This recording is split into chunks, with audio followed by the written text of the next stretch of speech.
Welcome to the Standardizing Physician Order Workflow Conference Call. My name is Ellen, and I will be your operator for today's call. At this time, all participants are in a listen-only mode. Later, we will conduct a question-and-answer session. During the question-and-answer session, if you have a question, please press star then 1 on your touch-tone phone. I would now like to turn the call over to Christy Wergeen. You may begin. Thank you, Ellen. Hello, everyone. This is Christy Wergeen with Lake Superior Quality Innovation Network, or Lake Superior QUIN. Lake Superior QUIN represents Minnesota, Michigan, and Wisconsin under the Centers for Medicare and Medicaid Services Quality Improvement Organization program. I would like to welcome you to this educational session entitled Standardizing Physician Order Workflow. All lines will be muted during the webinar. However, after the presentation, we will have a time for questions and answers. So please make a note of any questions that may come up as you listen or place your question in chat. We have 4 speakers this afternoon. Dr. Emily Downing is a board-certified geriatrician and internist. Since February, Dr. Downing has led Allina Home Care Services as Vice President of Medical Operations in partnership with the Vice President of Operations. This includes leadership over senior health medical practice, hospice, palliative care, home health, and durable medical equipment. Dr. John Mielke is the Chief Medical Officer of Presbyterian Homes and Medical Director of the Optage House called Primary Care Practice. His medical practice is primarily in skilled nursing facilities and assisted living settings. He provides medical direction services at a number of nursing homes in the Twin Cities metro area. Tammy, Marik is the Regional Director of Clinical Services at Presbyterian Homes and Services. In her current role, Ms. Marik oversees the clinical practice of 8 skilled nursing facilities, including 3 large transitional care units, and 5 assisted living sites, and works in collaboration to develop and implement policies and procedures for Presbyterian Homes and Services. And finally, Veronica Polinske is the Corporate Technology Resource Nurse at Presbyterian Homes and Services. She has long-term care experience in a variety of roles, including nurse, nurse management, and director of nursing. She works collaboratively with Presbyterian Homes and Services facilities and vendors related to clinical technology utilization. In the webinar and virtual learning sessions that Lake Superior QUIN has offered to nursing homes, we have emphasized the importance of developing the culture in your nursing home to better support quality improvement. As a result, the National Nursing Home Quality Care Collaborative Change Package offers strategies that your team can implement to develop and enhance your quality culture. In this change package is a bundle of strategies implemented by high-performing nursing homes to create lasting change in the nursing home.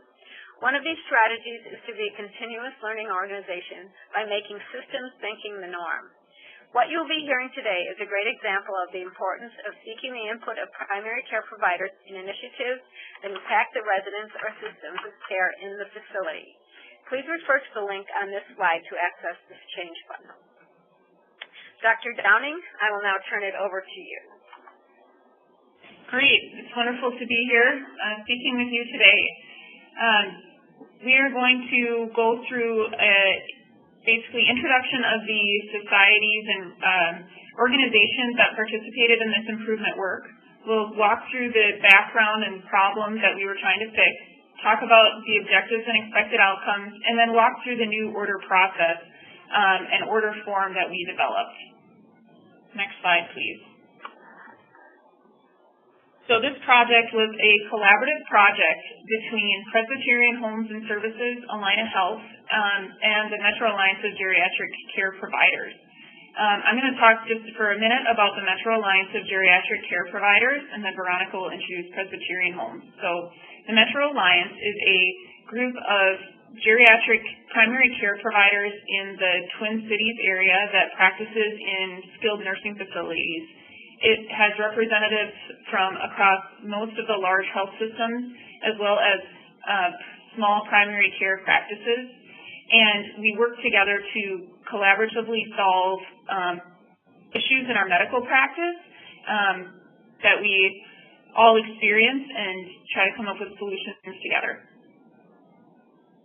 And Presbyterian Homes and Services is a faith-based organization that provides care and services for seniors across the continuum. So we have worked directly with the Metro Alliance of Geriatric Providers on a number of different projects, this being one of them.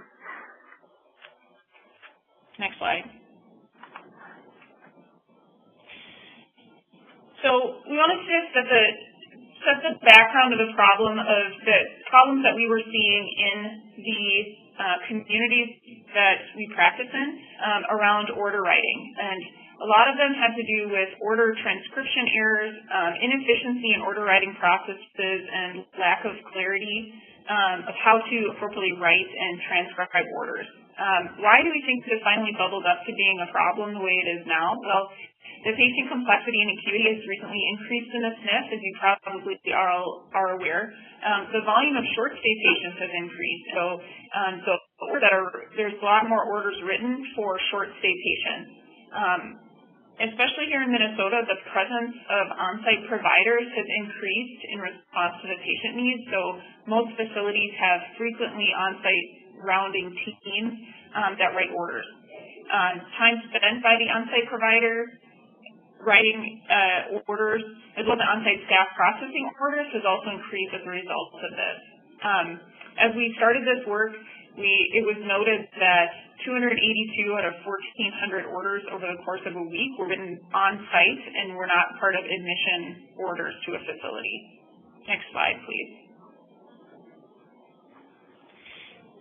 We had an intense performance improvement workshop using A3 methodology to outline the current process of how order writing typically occurs in the facility.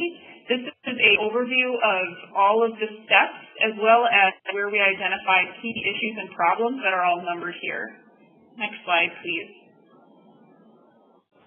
From a community perspective, what we were identifying through this process was we were finding that the systems that we currently had in our skilled nursing facility were often promoting issues of losing orders or of having orders not follow through in a timely manner. Our system was, we just had charts with sheets of paper in, the physician would write an order, it would flag it in some sort of a way, and then that would sit at the station until the HUC or the nurse would get to it. There was no way to prioritize that.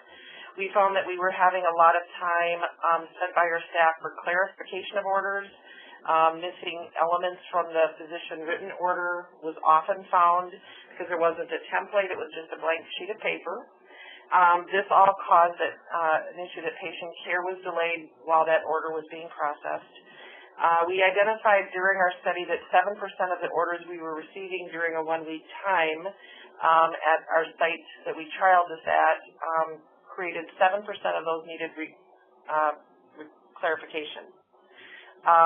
We also found that orders were written in inconsistent formats, such as on different pieces of paper. We'd have blank sheets of paper. We'd have orders written on scripts, and so there was a lot of inconsistency in how those and where those were written at. And then we found that it was about a 5 to 20, and it ranged based on how many orders we received, but there was a great significant amount of time for our nursing staff to recontact that physician to clarify those orders because we either didn't find them in time or we didn't understand the writing or it was lacking specific areas that we needed. And then the final thing is we never had a system to identify how to prioritize. Is this an order that can wait till later in the day, or is this something the physician wanted now? It was usually written as a stat within that order, but there was no way to flag the chart. So Tammy's discussed the staff perspective on this, and I'm talking about the provider's perspective. And one of the things that she didn't say is that providers would often grab a number of charts, bring them to their charting room, and they would sit there for hours on end. They might sit there with orders in the chart, but not brought back in the nursing station. So that created a delay and also kept the charts out of circulation for the staff. But from a provider's perspective, it's this variability in process between nursing homes. Many of us go to several different nursing homes, and everybody has their own system. Even unit to unit, we identified that a different TCU unit west versus TCU unit east might have a slightly different place to put the charts or way to flag. So there was inconsistency in process. And I know I'm probably one of those 7% that gets called back regularly, but that's annoying to have left the facility, you think you've got all your orders, and then the health unit coordinator or a nurse has to call you back to get clarifications. So our hope was that this would improve on that. And again, to reiterate what Tammy said, is all of this resulted in delayed treatment for our residents, and it does affect patient care. So I think the providers at our pilot site were interested in working with us on that, and I think the results were good. So I think it's back to Emily for a few slides now. So as part of identifying all these problems, obviously we wanted to come up with some solutions. So the first thing we did was group all of the issues that we identified into standard categories, and here you can see a summary of the issues that Tammy and John were describing. So in the bucket of quality control, training, and education, there was no standardized form location. There was no standardized form for how providers were supposed to write orders. There was also no urgency coding system for the forms. Handwriting, inclusion of all the necessary elements on a prescription were issues, as well as there was not really any centralized training around how providers should write orders or how HUCs should transcribe or process different orders. And then John mentioned too the chart accessibility. So multiple people often need to be in a chart at the same time, and if certain providers or other team members are utilizing the chart, and that's the only place that orders could be written or transcribed from, then anyone taking that chart away could potentially impede an order being transcribed. Next slide, please. So we identified some objectives to try to improve upon these key issues.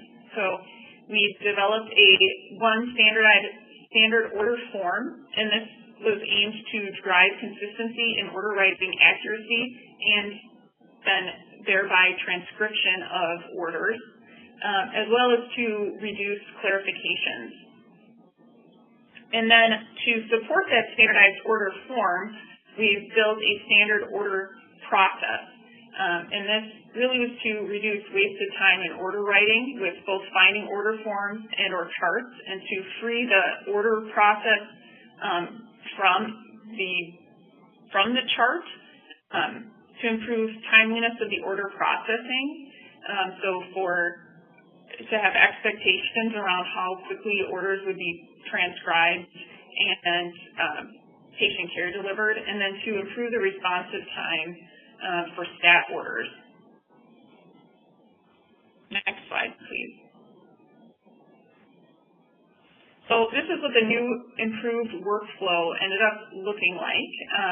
And you can see it's a lot more streamlined than the initial one, which you think hopefully will result in an improved process. Next slide.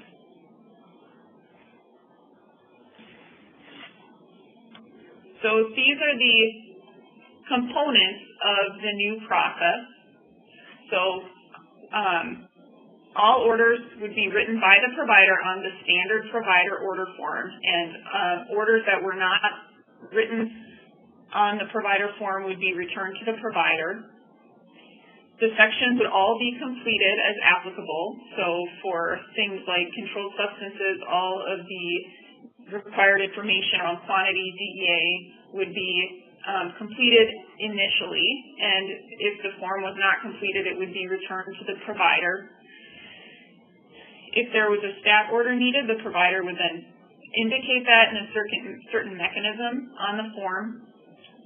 The medications that had more than one schedule, that would be each written. So, for example, a routine order and a PRN order, they would be written as separate orders. Any specialized direction would be attached in a separate section, and you'll see this in the form. And then we talked about the controlled substance requirements and medication schedules, so there would be a place to write additional medication schedules if they were more complex. That would be easily found by the provider and easily transcribed by the facility staff. Next slide. So from a nursing perspective at the site, what we identified was standard work process, and that process included the expectation that the health unit coordinator or nursing staff, whichever you have in your community, would be responsible for checking the locations that we chose for the standard ordered processing. And looking, we had a 3-tiered bin. One had blank order forms. It's the wall pockets is what we chose to go with. So we had one section for the blank order forms, and then we had a section indicated stat, and then routine processing, so that the nursing staff could really focus in on those stat orders. The provider would put that in that specific location, and then those would be processed prior than anything else. So the goals, we had set goal times. So for stat order processing, we really wanted to shoot for an expectation that within 1 hour of when that physician or provider put that stat order into the box, we would process it. So if the physician or provider ended up holding onto that order form for a couple of hours, it wasn't until it actually got put into the box. And so our staff really needed to be trained on frequently checking those, and they were put in very noticeable areas so that that was easily done. Routine orders we talked through and decided that a 4-hour processing time would be acceptable. And for our facility and for Pres Homes, that was transcribing that written order form into Point-Click-Care, which is our electronic health record. And to speak on the electronic health record, a lot of the system was built around the thought that within Pres Homes, a lot of our information is electronically based, so that the physician or provider wouldn't actually need to take the chart to write an order. They could write the orders from their location without the chart, because all of our information is already loaded and uploaded into Point-Click-Care, so they wouldn't need the chart to look at previous orders. Those are already in there. They wouldn't need the chart to look at lab results. Those are already scanned into the electronic health record. So that was a piece that really is critical in implementing the system. Once the order is transcribed, the HUC or nursing staff would vet and follow whatever facility process your facility would have before processing orders. When I spoke of the standard order locations, as I mentioned, we used the 3-tiered wall pocket system, and we located one of those at each of the nurses' stations. At the Langton Place facility, there were 4 nursing stations, so we purchased 4, one for each nursing station, and then each of our providers, and Langton Place worked with 3 primary providers, which was Alina, Health Partners, and Health East, and each of those physician groups had a workspace, and so we had a set of each of those pockets in there also. So our HUCs and nursing staff would be expected to take a quick round through and make sure that they were picking up orders that the physician or provider had written in their area. And as I kind of already spoke to, we developed standards for order urgency, just again to make sure our staff understood that, the provider staff, and everyone was educated before we implemented this to these expectations. Orders will need to include a time and date, and we'll show the form in just a moment upon initial completing, so that we could track that time. Stat orders, again, were processed within 1 hour. Routine orders were expected to be processed within 4 hours. And the processing means completing the order, transcribing the order, and verifying that order. That was what we expected. This was the form that we developed, and this took several revisions. We tried, and through trial and error at length and place, we got input from all three health providers and Optage in kind of finalizing and fine-tuning this form. There is a spot for medications, and we chose to just limit that to medications to begin with, and if you needed to add more into the orders, then you use more than one order sheet. So I think there's always some providers that might want to just flip it over and start writing on the back side, but we really held to the back and educated our providers that they needed to use the form as intended. And so you'll notice it's kind of small, but order one, and it has all the components of the order that is required to enter into point-click care. Part of the process that we started talking through this is eventually we want to get to the point where our physicians and providers are entering directly into point-click care, and these are the fields that they would need to complete when we choose to move to that direction. And so it's kind of getting our providers kind of in that mode of understanding what needed to enter orders, into point-click care. There's also a section for lab and for imaging, and then we left a blank area below for just general things like diet, wound care, code status, those kinds of things. You'll notice on the bottom, there's a spot for a signature for the provider. And again, if any of these pieces weren't completed, we went back to the provider and asked them to complete the form. And then Presbyterian Homes has an expectation that these are doubly signed off, so there are two spots on the bottom of the form for the first signature and the second signature to verify accuracy. And then this is just basically the order format workflow process that I've just discussed here, and this is what we use to both educate nursing staff and our provider staff. And then we've laminated this, and actually we have it hanging next to the three-tiered box just to remind everyone what our process is.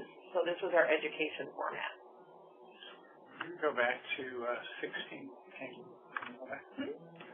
So I'm going to have us go back to the order form. I was one of the guinea pigs that wandered around and used this, and a couple of things that really to highlight. When I wrote a narcotic order, I would frequently be called back because I had not put down the quantity of the medication, and there's a quantity box there.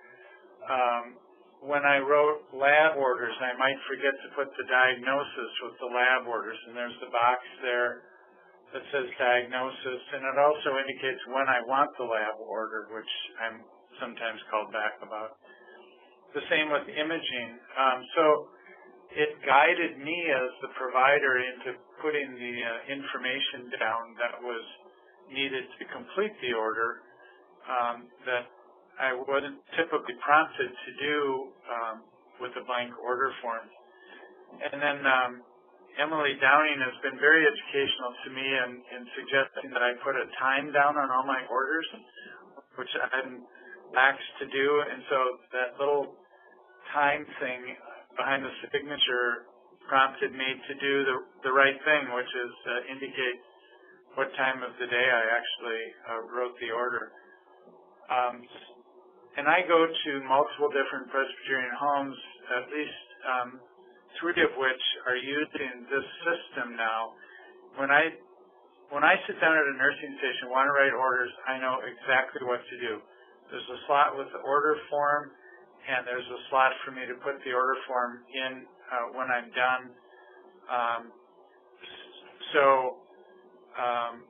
It really has improved my workflow as a provider and has saved me time and energy in a lot of different ways.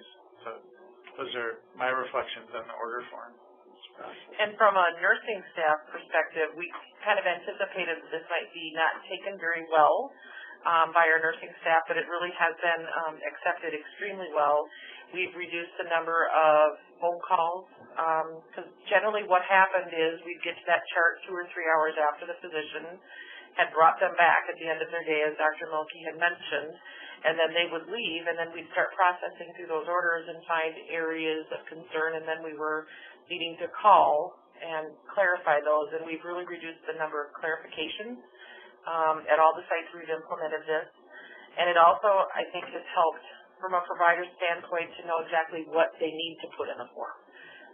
It outlines very closely what is needed for that order, so that it also helps reduce the number of clarifications we've had to ask for. So it's reduced physician recontact, and it's also reduced medication errors we've noticed at the sites that we've implemented this at. We can move ahead. Great. Thank you all for this great information. We do have a few minutes for some questions or comments. So, operator, could you please remind us, our participants, how to get in queue for questions or comments? Yes, thank you. We will now begin the question and answer session. If you have a question, please press star, then 1 on your touch-tone phone. If you wish to be removed from the queue, please press the pound sign or the hash key. Once again, if you have a question, please press star, then 1. Okay, or you could put it in chat, and I do see that there's a question from Cindy that's in chat that says, what is the process for telephone orders? Question. For telephone orders, we're using the same format. So if I'm a nurse on a unit and I take a phone order from Dr. Mielke, I use this format to write it on. So this is the standard order format we use for every order, whether it's physician written in the facility or taken either by verbal or telephone or from a physician over the phone. And I'm showing no questions on the phone at this time.